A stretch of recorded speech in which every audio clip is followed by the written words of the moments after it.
So I grew up watching all these statues and carvings and rituals and all that stuff in temples, which, was, I guess, early training, basically. So, and I was very curious about what was the meaning behind all these carvings. And they have some very interesting rituals, There were statues of various gods, and there were separate rituals that you had to perform in front of each statue. It's very interesting. For example, one of the statues we used to call as a deaf god. So this is called Chandigar in India, and it's very interesting because he's called the deaf god in India, and when people went near the statue, right? So I don't know how much of your viewers know about Hinduism, but in a Hindu temple, in an ancient Hindu temple, you have hundreds of gods. It's very polytheistic. So you have hundreds of gods. One god is like the sun, the other god is a god of money, etc. And then there's one god that's called the deaf god. So when people went near that deaf god, whatever you do, it's not going to reach him. So you kind of had to clap your hand or like snap your fingers to get his attention. And we see this is common knowledge in India. So people do all sorts of, like in front of Ganesha or the elephant god, people kind of did squats in front of the elephant god. They would hold their ears like this, and they would do squats, literally, like you had to do it like 10 times before the elephant god. And this is very interesting, and it really catches your attention. Why are all these people coming to the temple? And you see some guys snapping their fingers in front of the statue, some guys doing the squats, some guys, doing strange rituals. And I wanted to really decode the meaning behind all these carvings and statues and rituals. That's fascinating, because I remember when I went there, I went to Lepakshi Temple, and I think it's called Lepakshi Temple. Lepakshi, yeah, and this is not too far from Bangalore. We saw the giant kind of bull statue, which was an incredible megalithic monument. But when I went there, it was so busy. There was hundreds of people there, and they were all there. It felt like they were there for a sacred reason, and it was packed. And it was, I know some days that happens, but it makes me realize as well, following on from what you're saying, these temples are alive. Yes. They're still active. They're still being used. It's almost like it's never changed since they were built. And this is why I say, especially to your viewers, come to India, right? Because I know we have great megalithic structures. We have the Egypt, we have Göbekli Tepe and Karahan Tepe, we have the Stonehenge and all that stuff. But you see, the Egyptians are no longer worshipping the Ra, right? They're not worshipping the ancient Egyptian gods, right? They've all become Muslims. The people in Greece are no longer worshipping Thor and Hercules, right? They've all become superheroes. They've all become Christians. All Greeks and Europeans have become Christians. But India is the only place where we have 1 billion pagans still worshipping these gods. So we have the continuity. So we not only have the statues and the temples, but we also do the rituals, and we also believe these gods. So if you guys come here to India, you not only get to see the structures, but you also have an opportunity to understand the mindset of why they built it, what they're doing. Yeah, one of the other things from Lepakshi Temple, which really blew my mind, it was your video that got me to go there, was not just the giant bull statue, which is a whole amazing story in its own right, but it's the giant footprint that's carved into the temple grounds itself. Now, from a distance, it kind of looks like an actual footprint of a giant. It's like, 2 feet long? It's pretty big, but you can see it's been carved out. But I remember you saying, and you said you interviewed someone locally, that actually, originally, that was a footprint of an actual giant going back thousands of years to a different yuga cycle. And this is actually part of the tradition of that area. Can we just talk about that for a second? Yeah, I went to the Leipakshi temple probably 2016 or 17, and I made a video about this on YouTube. It's still there. And I've actually put what the local tour guide says, and he'll say this is the footprint of an ancient human being, right? And then after that, because it kept fading, they had to carve, they had to retrace that. We don't know for sure if that's true or not. But see, Hinduism believes that humans 10,000 years ago were giants. They were kind of very tall. They were 10 foot, 15 foot tall humans. And we spoke to Randall Carson about this yesterday, and he was saying the same thing. He believes that, the giant mound builders of America and the Nephilim stories and how Hindus believe that ancient humans were much taller actually may be a part of history, right? Humans or some subspecies of humans could have been much taller, right? And this is probably true, and what they had was a real footprint there. And then it's, because of and this is the beauty of India, because if you had something there, we renovate that. We don't let that fade away. So if it's slowly fading away, if there's a carving and if it's slowly fading away, we renovate that. We try to preserve that. And it's very interesting because what's happening in Indonesia today is that if we go to Java Island, we have a lot of Hindu temples, amazing temples. And Indonesians are very nice people, they try to preserve the Hindu temples. I'm not blaming them. But 87% of Indonesians are Muslims. So it's like a Muslim majority country, and they're not allowed to carve figures. So they cannot recreate that. They're not allowed to carve figures, it's prohibited in Islam. So they kind of like, their hands are tied. So slowly these statues and these carvings are fading away. But in India, we preserve that, right? In India, they say, okay, so this footprint is fading away. So they carve that. But what happens is, in the last 20, 50 years, people also argue, oh no, this is new. They just carved this. This is not real. They just carved this. But that's a possibility too. And we have to acknowledge that. Maybe somebody did carve this new. But we have evidence that 100 years ago, they had the same giant footprint, So they've been, doing this. And we have giant footprints, not only in Leipakshi, we have at least a dozen giant footprints all over India and Sri Lanka. Okay, that's pretty impressive. Also, all over India and Sri Lanka, you have dolmens, these megalithic structures that are kind of found worldwide. I mean, this is something that a lot of people don't realize, that there are certain styles of megaliths that are found not just in Britain, not just in Europe, but dolmens are found in North America, they're found in South America, they're all over the world, they're Africa, India, Australia, anywhere you can think, Yes. Korea. And I visited some, I think the Hiram Benkel dolmens, not far from Hampi. Yep. And they were really interesting because I know you've been there, you've been to other ones in South India as well, but there's some examples of they're really thinly cut. They're like slices of granite. Yes. They make the dolmens with. Then up on the hill, there's a half-sliced boulder, like it's been lasered. Yeah. I mean, what do you make of these? I mean, because these are supposed to be 5,000 years old, something like that. At least, yeah. Yes. So if we look at history, right?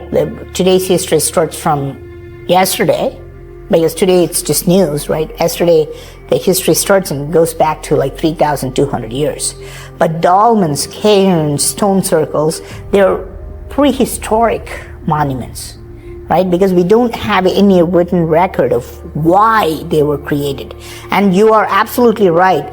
Dolmens and cairns are the only structures which are universal, right? Because in the UK you'll have other structures like this, like the Stonehenge. In Egypt you'll have pyramids, And you're absolutely right? Because dolmens, all these prehistoric structures, right? The stick figures in cave paintings, the dolmens, everything prehistoric is pretty much universal, right? There's no difference. I really love this part because after the historic period, we can say, okay, so this belongs to Hinduism or Southeast Asia and India. And we can look at pyramids of Egypt and say, okay, so these kind of structures belong here. But when we go back in time beyond the historic period, the dolmens are everywhere, right? They're everywhere. And yeah, I did go to the Hira site probably 8 years ago, I think. A very interesting site, very interesting dolmens, and you're absolutely right. They did something to the stones, and they look very thin, and it's way up the hill, and nobody goes there. They had bears at that time, were they? There were apparently bears around, so yeah, we were looking out for them. Yeah. For so sure. Very interesting site. Yeah, and I just love the fact that they kind of they look like they lasered the granite. I mean, you know, where we come to India, we're going to talk about this in a moment about the technology there, but to see them on these dolmens as well, it looks like they're somehow precisely cutting dead flat, really hard crystalline granite. And that really impressed me. One of the other things I noticed was many of them have holes, like a porthole in the entrance to the dolmen itself. And some of them are very tall. They're like houses, and they're supposed to be like, aren't they supposed to be the houses of the dwarfs? That's what the tradition states, even though some of them are giant size. So you have this dwarf tradition and giants also in India, which I think is really, really interesting. So you just find all these different elements you find in other countries existent in India as well. Why don't just on a side note, before we start talking about some of the technology, the high technology we see in India, when I was there, I visited, I went further north, and I went to some cart ruts, which are called Krishna's chariot tracks.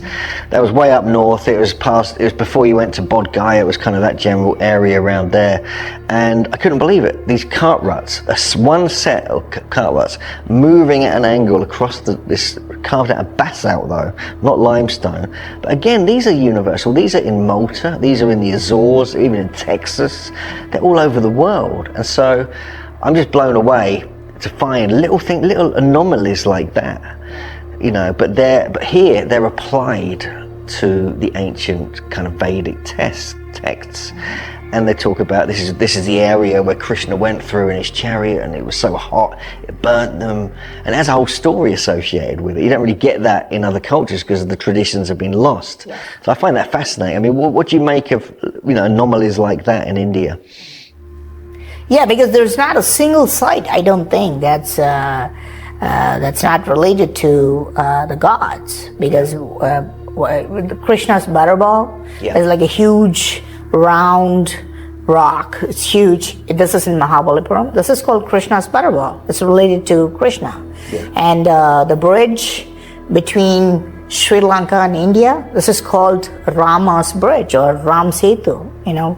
They just attributed that to Lord Rama. And this is very common in India. And same thing with your cart ruts, just associated with Lord Krishna. Yeah, extremely common. Like we've seen Shiva's musical instrument. We've seen, you know, Vishnu's helicopter type of stuff. Now, we don't know how these names came about. I mean, we can also assume that, you know, people were just naming them after gods. But possibly there was some connection between the gods and these things. For example, the Rama's bridge. In the ancient text of Ramayana, they say that Rama literally builds a bridge between India and Sri Lanka. It's detailed in like great, you know, it's greatly detailed there. Okay. You know, how long it is and how they built it and all that stuff. So there may be some truth to it, you know. Yeah. And eventually we may find out. Yeah, I just find it fascinating. I mean, the richness of India, it really blew me away because spending 3 weeks there. Not long enough, clearly, but the first time I've been there. And I did a huge amount of research over the years and the build up to visiting there, and it just was like, I landed there and it was like going into a dream state. The whole time I was there, I felt really comfortable, like I was supposed to be here, like I kind of felt I knew what I was doing there. It was a very strange kind of feeling about the place, like I felt right at home. I felt really easy. Meeting you, I met up with Subhash's dad, some friends in Bangalore, and it just all worked out. And I think there's something kind of magical about where traditions are maintained, and there's like what John Michel, you know, the megalithomaniac, original megalith, he had this whole thing about the enchantment of the landscape in Britain. This is where all the stone circles were geometric, placed all around the country, creating this harmony, and like it would affect your consciousness. Yes. And you go to India and it feels like that is happening. Yes. That, and it's still alive. It's never broken. It's always been there. And then you, with your research into the extreme precision and the geometry and the mathematics within these sites, and also, you know, I believe the placement of them across the country, it's the same principles. And so, you know, do you feel like when you visit other places, it's quite different feeling, you know, compared to when you've got this living tradition in India? Yeah, we definitely, every place has a vibe to it, whether we like to believe that or not. Yeah. That's just a fact. Every person comes with a vibe. There's no doubt about this. And when we're younger, we spend all our, you know, we try our best, trying not to accept that. You know, we say, oh no, well, there's no energy to a site, there's no energy to a person. But we can, as we become older, we definitely understand that, you know, a place or a thing or even an animal, you know, it's a fact that some dogs are, you know, very friendly, and some dogs can become very irritable. There are some dogs even, you know. So there are vibes to every site. And it's very interesting because when you start to receive that vibe, you can understand that the builders designed the structures with a certain vibe. Okay, so in India, this is common knowledge in India. If you're Hindu, for example, let's say, you know, you're suffering from depression, you're always depressed, they would ask you to go to a certain temple for 48 days. Yeah, so if you had for example, if you had stomachache, or if your arm was always paining, they would ask you to go to a different temple. If a couple did not, you know, they could not, you know, have a baby, they would tell them to go to a series of temples. And because in our tradition, they understand that the temples were built with a certain vibe, okay? So the temples were built with a purpose in mind. And we don't fully understand that, right? Because now we tend to think that, okay, so it's a temple, it's a place of worship. This will be your idea, right? So when you go to a church, you'll be like, you're not going there to, this is my assumption, but you're not going there to gain knowledge about, you know, physics. You just go to a church to worship God. Nothing wrong with that, right? Or if you go to a mosque, you go there to communicate with God. There's nothing wrong with that. But in a Hindu temple, it becomes completely different, right? Because you don't need a lot of these dancing carvings in a place of worship. You don't need a sundial, right? A clock in a place of worship. You don't need all these carvings of animals giving birth in a place of worship. You don't need that. So the temples were built both as a library, like it's like a Wikipedia. You take a child there, the child can learn a lot of things. The child usually comes back and tells you, oh, do elephants give milk to their babies? Right? I don't know, do they? I don't know. Exactly, you don't know, but they do. Yeah, okay. But a child who visits an ancient Hindu temple I've seen it with my own eyes. The child went up to the father and says, do baby elephants give milk two baby elephants drink milk from their mothers, right? Because it's carved there. It's carved there. You don't even know, because we're adults, right? We probably don't get the chance to see that. But the child gets that knowledge. It's like watching Animal Planet. Yeah.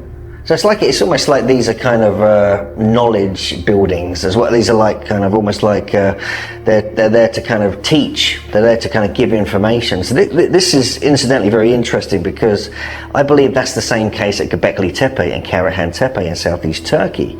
These nearly 12,000-year-old sites, because the carvings there, they're all in a kind of circle. It's almost like there's a route, like a sort of circuit you do. And you pick up different information at different times of the year as you go around the different months. And I feel like it's a similar thing, perhaps, what you're saying. It's like a memory space. Mm-hmm. It's like the way that knowledge is passed on. You kind of use that as the kind of tool, like the blackboard with the chalk on it, and to then give the teaching. So yeah, I find that's really intriguing. Another connection I believe there is with Göbekli Tepe and Karahan Tepe is something you've been researching a lot, is the Shiva lingams. Mm-hmm. Now these really fascinate me, and this is one of I went to many sites, some with you, to look at some and kind of work out what was going on here, because at Karahan Tepe, my friend Charles Koss, also JJ, thought of this as well.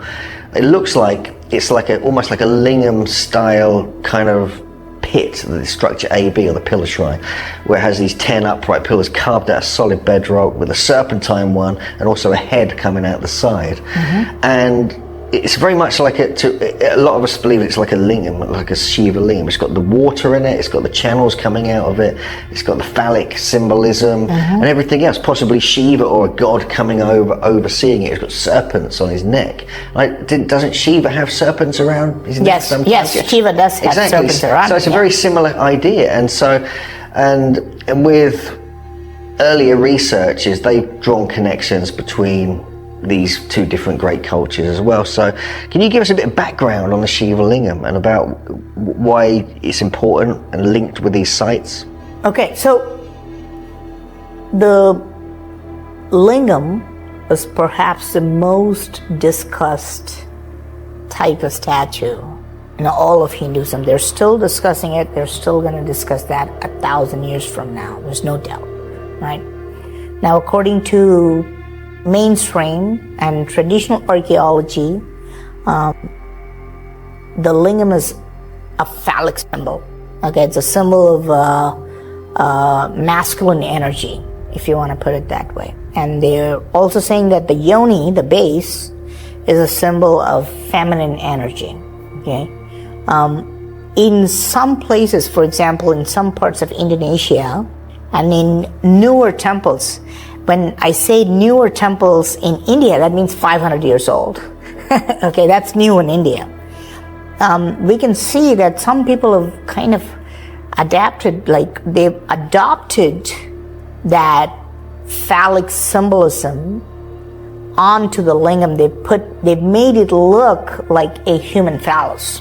Okay, but in ancient times, in ancient Hinduism, you almost never see that. You don't look at a lingam and says, okay, it looks like a male body part. It's not intuitively understandable, because, and I don't think that either, by the way. I don't think it's like a phallic symbol, by the way. I think it's a mysterious symbol, and it's also considered a source of energy, right? And of course, it gets very intertwined, right? Because when we say it's a source of energy, when we say it has the power to give life, people tend to go back to the phallic symbol. And this is very common amongst humans, it's very common amongst humans. Because this is funny, because if you send an emoji of an eggplant or a brinjal to somebody, that's suggestive. Okay, because they're immediately thinking about the male body part, right? If somebody sends you another fruit, they may think it's like a female body part. That's how people talk today. And when Jeff Bezos launched his first rocket, do you remember that rocket?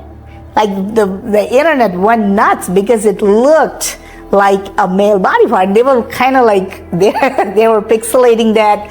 The internet was, he made a great achievement. He was sending a private rocket, to space. And people were talking about how it looks similar to a phallus. Because this is how humans think, okay? So this is common. So my point is, I don't think the lingam actually means a phallic symbol. I don't think that's what it means. But it also means a source of energy. And it gets very much interesting in ancient Indian temples. But it becomes very interesting because the main chamber in an ancient temple is called Garbhagriha. Okay, so where is the lingam and the yoni located? It's located usually in the main chamber, the sanctum sanctorum of an ancient temple. And what's that main chamber called? It's called the Garbhagriha. Now what's the Garbhagriha? Like, it means the uterus or the womb chamber of a woman.